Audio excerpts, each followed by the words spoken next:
I had to take a quick break there, but luckily I had another card. My card got full. 64 gigabytes of video. Huh. Anyway, there's the gourd. That painting job on that is the kind of thing I'm talking about, where we can transfer that kind of painting skill into other mediums, including flat mediums or somebody else's cool art. Certainly, Santa Clara de Cobre is nearby, and they make things out of copper, and that's pretty amazing. So copper can be incorporated with something, and I think that a product that has more than one material in it is considered more valuable. Let's say you have a table of big beams, and it's held together with wrought iron or huge bolts or something. I think that there's opportunities for making like medieval furniture practically, and if we just make the fixtures, and those are kind of heavy, and then we send them to a place, they can get their own wood there. So we're not involved with transporting the wood at higher cost, but the really big fasteners and the exact specifications on how to cut your wood, and you could sell a $20,000 huge medieval dining table, that you can smash your tankard of beer onto, and make your statement about the how reality is and shit. Leg of lamb or whatever. I don't actually like the eating of lambs. I think that seems like a waste. Eating of baby animals seems wrong. I also don't like squab, which are baby pigeons. I feel like there's a potential in this thing. Why are we cutting back on its potential?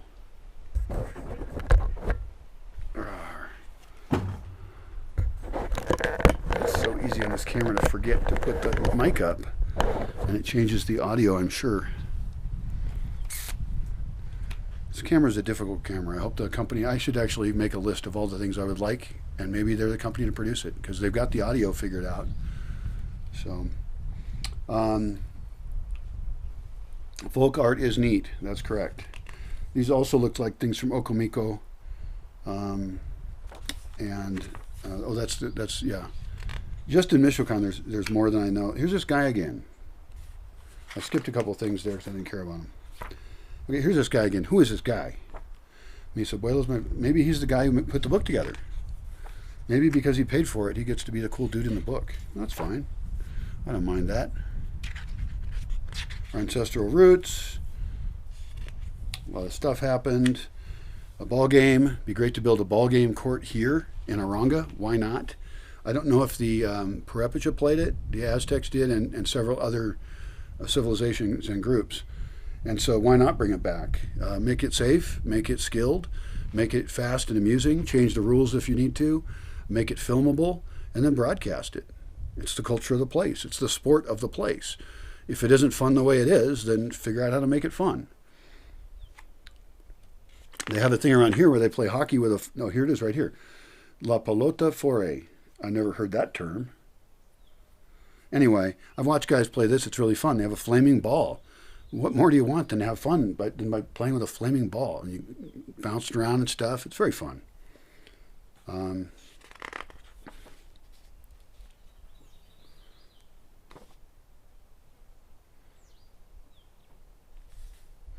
This is more like an advertisement of things, and it's interesting when I look at these pictures.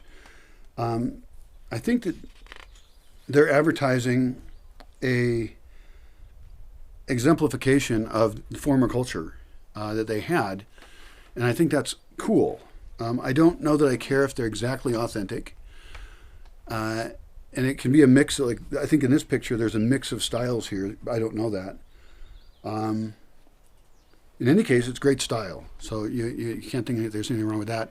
I think recreation of history does not damage the now, just as the now things don't have to damage our history. We can have it all. And so celebrating all the cultures here in Mexico and in the States, in whatever ways and whatever time, is an excellent thing. So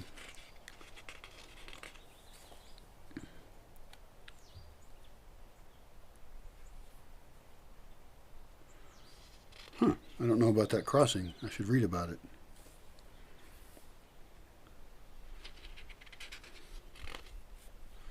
Now around here, people do use canoes, but they use them on the lake.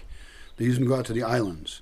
And sometimes there's deaths. There's been 2 times since I've been here where initially it was one guy, and then just recently it was a guy and his daughter that drowned in the lake.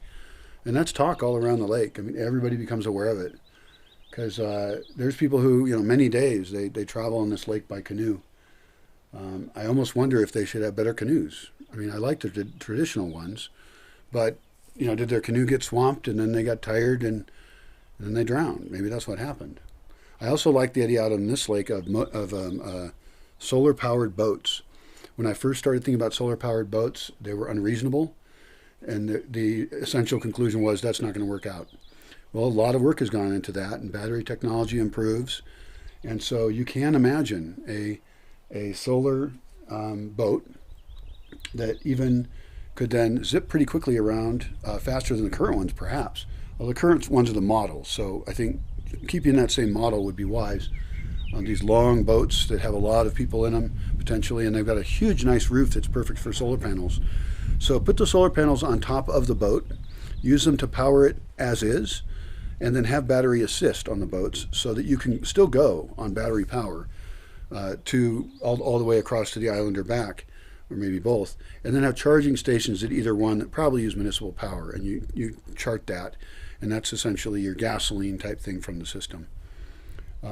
But what that would do is reduce pollution load on the lake considerably, since there's many boats that go across to the island every single day, and then there's a variety of other boats. Mainly it's that, though. It's transport to the island. So solar boats is a brilliant idea. The other island that's a brilliant idea for is Lago Sirahuen, which is across the mountains here. Solar boats there on this crystal clear, beautiful, very deep lake, not very polluted, but in danger of becoming polluted. There are pollutants currently being put into it in the form of sewage. That's all solvable with composting toilets. And you're not allowed to use motorized transport on the lake, but that limits its utility, and it makes people have to drive around it when they shouldn't have to. It also limits touristic opportunities, and one of the things that particular lake lives on is tourism. So their tourism can be improved if they had electric vehicles on the lake. Now, I'm not suggesting ATVs because that would be noisy and disturb the ambience of the lake. I don't think any fast boats make any sense, really. It's not a fast place. But I can imagine a slow boat that goes across the lake a couple times a day, and then if you were camped in one spot or staying at one spot, you would go for half a day or the day over to some other spot. I see nothing wrong with that. Boat rides are inherently fun.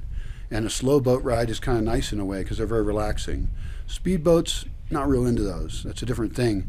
Also, as far as solar power goes, a lot of times batteries and solar power produce a lower amount of energy. That it's less energy, but you're using it for a longer time. Also, solar boats will be easier to maintain. So slow is good, I guess is what I'm saying. Even on this lake. Now, another crazy idea I have is to build a docks at Arakwaro.